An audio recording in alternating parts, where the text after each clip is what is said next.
Operation ಅಭ್ಯಾಸ ನಾಗರಿಕ ರಕ್ಷಣಾ ಕಾರ್ಯಾಚರಣೆ ಅಂಗವಾಗಿ ಕಲಬುರಗಿ ಹೈಕೋರ್ಟ್ ಆವರಣದಲ್ಲಿ ಶುಕ್ರವಾರ ಸಂಜೆ ಬಾಂಬ್ ಬ್ಲಾಸ್ಟ್ ಸೃಷ್ಟಿಸಿ ತದನಂತರ ರಕ್ಷಣಾ ಕಾರ್ಯಾಚರಣೆಯ ಸನ್ನಿವೇಶದ ಕುರಿತು ಅಣುಕು ಪ್ರದರ್ಶನ ನಡೆಯಿತು. ಇನ್ನು ಹೈಕೋರ್ಟ್ನಲ್ಲಿ ಡ್ರೋನ್ ಮೂಲಕ ಬಾಂಬ್ ಹಾಕಿರುವುದನ್ನು ಸೈರನ್ ಅಪಾಯದ ಸಂದೇಶ ಖಚಿತಪಡಿಸುತ್ತಿದ್ದಂತೆ ಗಾಬರಿಗೊಂಡ ನ್ಯಾಯಾಧೀಶರು, ವಕೀಲರು, ಸಿಬ್ಬಂದಿಗಳು, ಕಕ್ಷಿದಾರರು ಕಚೇರಿಯಿಂದ ಓಡಿ ಬರುವ ದೃಶ್ಯ.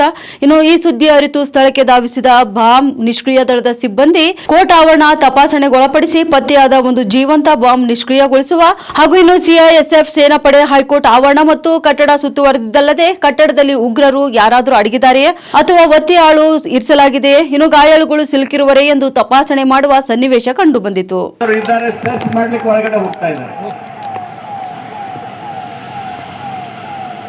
ಈ ಕಾರ್ಯ ಈ ಅಣುಕು ಪ್ರದರ್ಶನದ ಉದ್ದೇಶವೇ ಇಷ್ಟು. ಬೇರೆ ಬೇರೆ ವಿಭಾಗಗಳು, ಬೇರೆ ಬೇರೆ ಡಿಪಾರ್ಟ್ಮೆಂಟ್ಗಳು ಎಲ್ಲವೂ ಒಂದಾಗಿ ಈ ರೀತಿಯ ಏನ್ ಡಿಸಾಸ್ಟರ್ ಇರ್ತದೆ, ಎಮರ್ಜೆನ್ಸಿ ಇರ್ತದೆ, ಎಲ್ಲರೂ ಒಂದಾಗಿ ನಮ್ಮ ಈ ನಾಗರಿಕರಿಗೆ ಯಾವ ರೀತಿ ಸೇವೆ ಮಾಡಬೇಕು ಅನ್ನೋ ಉದ್ದೇಶದಿಂದ ಈ ಅಣುಕು ಪ್ರದರ್ಶನ.